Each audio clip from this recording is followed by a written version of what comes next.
আমি নিজেও ভিতরে গিয়েছিলাম আসার পরে, ভয়ঙ্কর অবস্থা। না বাসটার কথা আমি জানি না, কিন্তু জানি দোতলা থেকে লাগছে আগুনটা।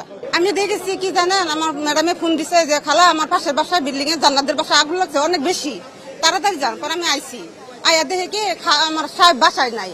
তো বাসায় নাই, এরপর আমি নিচে পাইছি, পাই পর আমার সাহেব দিছে, আমি যাবি উপরে ঢুকতে পারি নাই ধোয়ার গ্যাসে। পরে নিচে নেমেছি, আয়া দেখে কি ফায়ার সার্ভিসের গাড়ি একটা আছে না, ছোট একটা গাড়ি এখানে দাঁড়িয়েছে। পরে ওরা আয়া এখানে নিবাইতে পারতেছে না, একটা গাড়ি মানে কয়জন মানুষ আয় নিবাইতে পারতেছে না। পরে আবার ওরা চেষ্টা করতেছে এই বিল্ডিং থেকে, আবার এসিটা মানে লাগছে, এসিটা দিয়ে নিবাইতে চাইতেছে, কিন্তু পারতেছে না। পরে কি করবো, পরে আরো গাড়ি আইছে। পরে তখন প্রথম বাসা নাই, আইছে পুলিশ আর এই যে ফায়ার সার্ভিসের গাড়ি। ওরা কি মনে করি আমার আম্মু আছে। পরে আম্মুর বাইর করবার পারছে না। পরে কতক্ষণ পরে সে করছে, আরো পিছনে যে গ্যাস দেওয়া ওই লুক ঢুকছে, ঢুকিয়া পরে ওই লুকটা, পরে একটা লুক বাইর করছে, বাইর করে ওই লুকটা শুদ্ধা পড়ে গেছে ওই লুকটা। পরে আরো ওইটি বাইর করে পরে আরো আছে এই কথা কয়ে আরো করে ঢুকছে।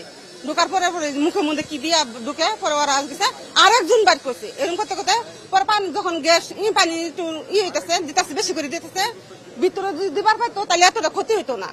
ভিতরে দিবার পাইছে না, পরে আস্তে আস্তে পরে ভিতরে দিয়ে উপর দুধটা পরে ওই দুধটা ঢুকিয়া পরে দিচ্ছে, দেওয়ার পরে একটু কমছে, তাও কমছে একটু দেরি করে কমছে, আর তারপরে কমছে। আমি তো সকাল 10টা মধ্যে নুকাই। না বাসটার কথা আমি জানি না, কিন্তু জানি দোতলা থেকে লাগছে আগুনটা। দোতলা এই সাইডে রান্নাঘর, না, এখান থেকে লাগছে। এখানে আবার নাই, এলপি গ্যাস নাই।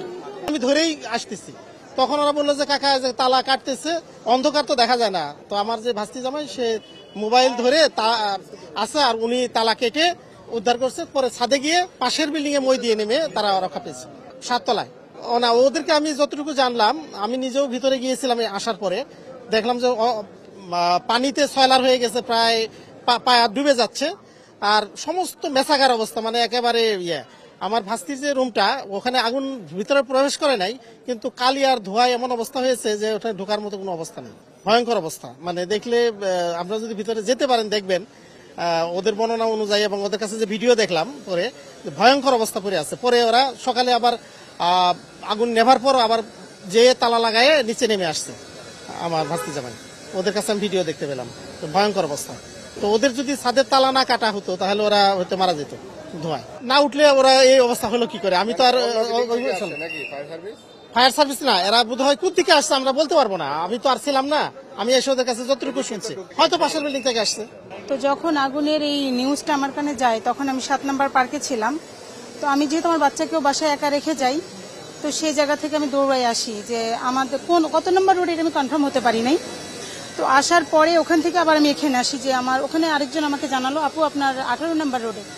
তো আসার পরে অনেকের কাছে অনেক ধরনের কথা শুনে আমার কাছে একটা জিনিস খুব বেশি কষ্টদায়ক লাগলো, সেটা হচ্ছে আমরা যারা ভাড়া থাকি ঢাকা শহরে বিশেষ করে, তো আমাদের প্রতিটা ফ্যামিলি মেম্বার মানে পরিবারে 3টা 4টা 5টা করে ফ্যামিলি মেম্বার্স তো আমরা থাকি একটা জায়গাতে, আপনারা আশ্রয় নেবেন।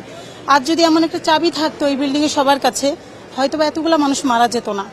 তো আপনাদের মাধ্যমে আমি সবার কাছে মানে সব বাড়িওয়ালার কাছে অনুরোধ করি যে অন্ততপক্ষে একটা ছাদের চাবি, আপনারা ছাদের যে চাবিটা লক করে রাখেন, এই চাবিটা আপনারা অন্তত ভাড়াটিয়াদের কাছে একটা করে দিয়ে রাখবেন, এই ধরনের বিপদ থেকে বাঁচার জন্য। আপনাদের মাধ্যমে আমি এটা সকল বাড়িওয়ালার কাছে রিকোয়েস্ট করি, এবং আপনাদেরকে অনুরোধ করি আপনারাও বলবেন বিষয়টা। এটা হলে হয়তো আজকে এত বড় দুর্ঘটনা